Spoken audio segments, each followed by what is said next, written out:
Lo primero que dijo mi padrastro después de que desperté de la cirugía no fue, ¿cómo te sientes? Fue, entonces, ¿cuándo vas a regresar a trabajar? Yo todavía estaba en el hospital, con una bata, un suero en el brazo y una venda sobre el abdomen. El doctor me había dicho que debía descansar por lo menos un par de semanas. Cuando se lo recordé, me miró durante unos segundos y dijo: No puedes dejar de aportar dinero solo porque estás incómoda. En ese momento pensé que simplemente estaba siendo cruel. No entendía cuánto dinero ya le había quitado a mi mamá. Me llamo Rachel, tengo 29 años y, hasta que todo esto pasó, vivía en la misma casa donde crecí. Mi papá murió hace varios años después de una larga enfermedad. Para cuando falleció, mis padres habían gastado casi todos sus ahorros en tratamientos médicos y gastos de la casa. Después de eso, mi mamá se quedó con la casa, un montón de deudas y muy poca confianza en que pudiera manejar todo sola. Fue entonces cuando David entró en nuestras vidas. No parecía una mala persona. Y creo que eso es lo que más me molesta. Era servicial. Sabía cómo tratar con las aseguradoras. Se ofreció a organizar los papeles y decía que mi mamá no tenía por qué preocuparse por las finanzas mientras estaba de luto. En menos de un año, se casaron. Durante los primeros meses, parecía exactamente lo que mi mamá necesitaba. Después, poco a poco, empezó a tomar el control. Los estados de cuenta del banco dejaron de aparecer sobre la barra de la cocina. Empezó a contestar llamadas de compañías que antes hablaban directamente con mi mamá. La convenció de poner los pagos en automático porque, según él, no tiene caso hacer la vida más complicada de lo necesario. Mi mamá estuvo de acuerdo. Yo no le di mucha importancia. Trabajaba de tiempo completo en una tienda de ropa y por las noches hacía trabajos de diseño gráfico. Le pagaba renta a mi mamá y también ayudaba con el mandado, así que tampoco estaba sentada esperando que los demás me mantuvieran. Aún así, David se quejaba de que yo no hacía suficiente. Tenía una forma de convertir cualquier cosa normal en un fracaso personal. Si trabajaba hasta tarde, decía que nunca estaba en casa. Si trabajaba menos, decía que no aportaba lo suficiente. Si lo cuestionaba, decía que yo estaba creando tensión. Mi mamá normalmente me decía que lo dejara por la paz. Por esa misma época, mi mamá empezó a cambiar. Se volvió olvidadiza.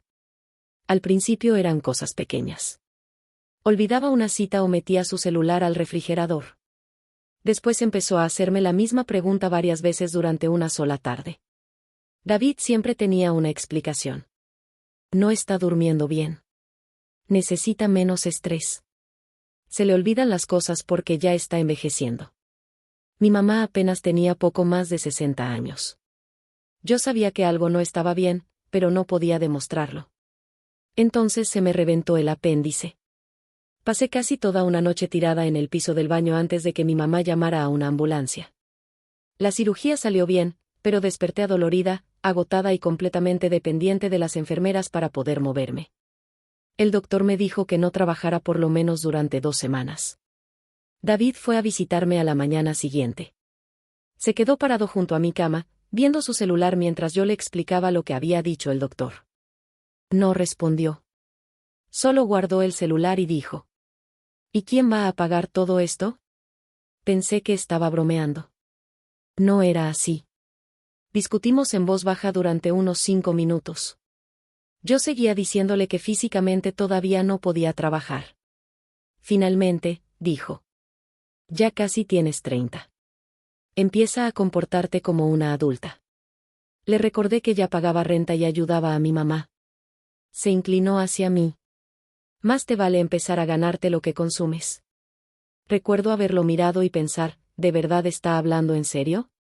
Entonces me dio una cachetada. No fue un golpe dramático de película. Fue un golpe rápido que me tomó completamente por sorpresa. Intenté incorporarme, perdí el equilibrio y terminé en el piso junto a la cama. Una enfermera entró corriendo. David inmediatamente empezó a explicar que yo me había puesto emocional y que él solo había intentado calmarme. La enfermera no discutió con él. Simplemente llamó a seguridad. Cuando llegó la policía, yo ya estaba otra vez en la cama con una bolsa de hielo sobre la cara. David seguía insistiendo en que todo había sido un malentendido. No lo fue. Lo sacaron del hospital. Yo me quedé otra noche. Antes de darme de alta, una de las enfermeras me dio discretamente información sobre violencia doméstica y control financiero. Casi tiró el papel a la basura. Entonces recordé a mi mamá. Me lo llevé a casa. Durante los siguientes días, pasé casi todo el tiempo en mi habitación. David actuó como si el incidente del hospital nunca hubiera ocurrido. No se disculpó. Ni siquiera lo mencionó. En cambio, se volvió inusualmente amable. Eso me asustó más que si hubiera seguido gritando. Una tarde, mi mamá entró a mi habitación y me preguntó qué día era. Se lo dije. Asintió y, 10 minutos después, volvió a preguntarme lo mismo. Empecé a poner más atención. Me di cuenta de que David manejaba todas las conversaciones relacionadas con el dinero. Mi mamá no sabía cuánto dinero tenía en su propia cuenta de cheques. Tampoco encontraba la carpeta donde estaban guardados los documentos antiguos de mi papá. Entonces encontré una carta del banco que seguía cerrada. Estaba dirigida a mi mamá. Se la entregué. David apareció casi de inmediato. ¿Por qué estás revisando su correo? Le dije que yo no lo había hecho. Le quitó la carta de las manos a mi mamá y dijo que él se encargaría.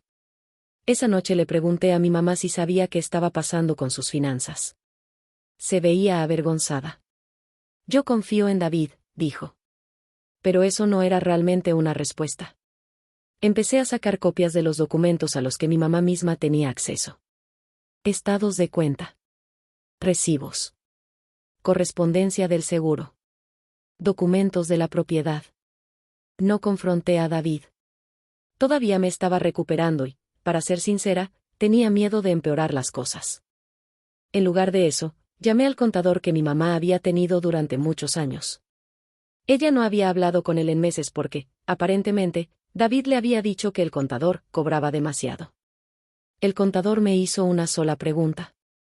¿Tu mamá autorizó personalmente estos cambios? Le dije que no lo sabía. Me preguntó si mi mamá podía llamarlo directamente. Ella lo hizo. La conversación duró menos de 15 minutos. Después, él me devolvió la llamada. Sonaba preocupado. Había retiros que no podía explicar. Las cuentas habían sido reorganizadas. Varios pagos automáticos habían cambiado. Nada de eso, por sí solo, demostraba que se hubiera cometido un delito, pero todo junto era suficiente para que recomendara que mi mamá recibiera asesoría legal y financiera independiente de inmediato. Fue la primera vez que entendí que esto no se trataba simplemente de que David fuera controlador. Había estado preparando a mi mamá para que dependiera de él. Y lo había hecho en silencio. También descubrí otra cosa. Mi mamá era dueña de la casa y estaba completamente pagada. David le había estado diciendo a todo el mundo que él era quien mantenía económicamente a flote a la familia. No era cierto. Los ahorros de mi mamá y la casa eran los que realmente sostenían la mayor parte de los gastos. La renta que yo pagaba también ayudaba. De alguna manera, David había convencido a los tres de que él era la persona que mantenía todo en pie. Empecé a llevar una cronología sencilla. No porque estuviera planeando una venganza elaborada. Solo quería dejar de dudar de mí misma. Fechas. Conversaciones. Cambios financieros. Cosas que mi mamá olvidaba. Cosas que David decía y que no coincidían con los documentos. Unas semanas después, David llegó a la casa con un montón de documentos. Le dijo a mi mamá que eran papeles de rutina. Le pregunté qué eran. Me respondió: nada de lo que tengas que preocuparte.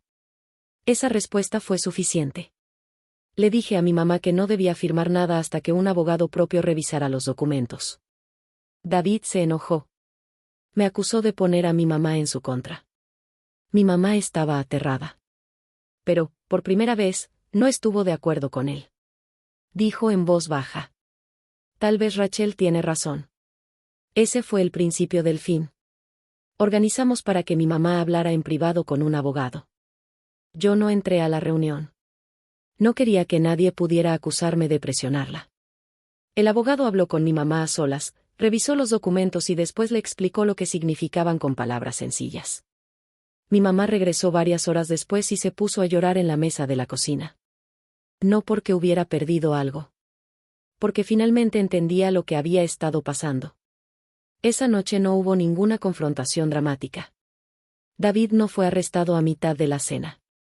En lugar de eso, mi mamá le dijo que quería que se fuera temporalmente mientras ella ponía en orden sus finanzas. Él se rió. Entonces vio la expresión de mi mamá. No se lo estaba pidiendo. Se fue 2 días después. Antes de irse, me dijo que yo había arruinado el matrimonio de mi mamá. No respondí. La revisión financiera tardó meses. Algunas cosas tenían una explicación. Otras no. Había pagos que mi mamá no recordaba haber autorizado y dinero que había pasado de una cuenta a otra sin que ella entendiera por qué. Lo más importante era que ahora tenía personas independientes revisando todo. David intentó contactar a mi mamá varias veces. Primero se disculpó. Después me culpó a mí. Luego dijo que había estado bajo muchísimo estrés. Finalmente, amenazó con emprender acciones legales por la casa. Fue entonces cuando mi mamá dejó de responderle directamente y permitió que su abogado se encargara de la comunicación. Nunca tuve el final de película que alguna vez imaginé. No hubo un discurso en un tribunal donde yo lo desenmascarara frente a todos. No hubo una multitud aplaudiendo. Hubo reuniones, documentos, llamadas incómodas y mucha espera. Pero con el tiempo, los registros financieros contaron su propia historia. David tuvo que explicar qué había pasado con dinero que no podía justificar. Perdió el acceso a las cuentas de mi mamá y finalmente se fue de la casa para siempre.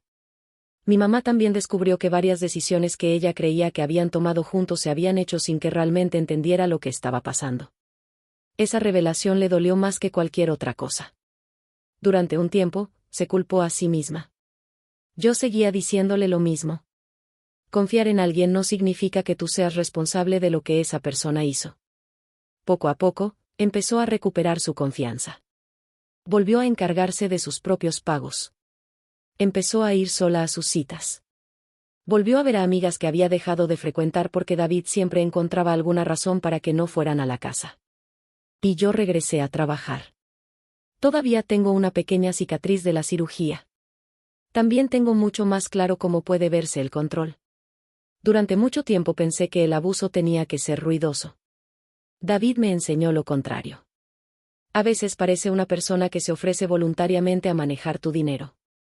A veces suena a preocupación. A veces es alguien que te repite una y otra vez que eres incapaz de manejar tu propia vida, hasta que empiezas a creerle. La cachetada en aquella habitación del hospital fue el momento en que dejé de buscar excusas para él. Pero los documentos que vinieron después fueron lo que realmente cambió las cosas. David pensó que el incidente del hospital me haría más débil. En cambio, hizo que empezara a poner atención. Y una vez que mi mamá y yo comenzamos a revisar los hechos juntas, ya no pudo controlar la historia. Un año después, mi mamá cambió la vieja mesa de la cocina. Suena ridículo, pero esa mesa era donde David solía organizar sus recibos y decirle qué podía y qué no podía pagar. La nueva era, más pequeña. Una mañana de sábado, mi mamá y yo nos sentamos ahí tomando café mientras ella pagaba sus propias cuentas. Miró la pila de sobres y se rió. Odio hacer trámites, dijo. Yo también me reí. Yo igual. Entonces firmó el último cheque, dejó la pluma sobre la mesa y dijo. Pero al menos todo esto es mío. Y eso fue suficiente para mí.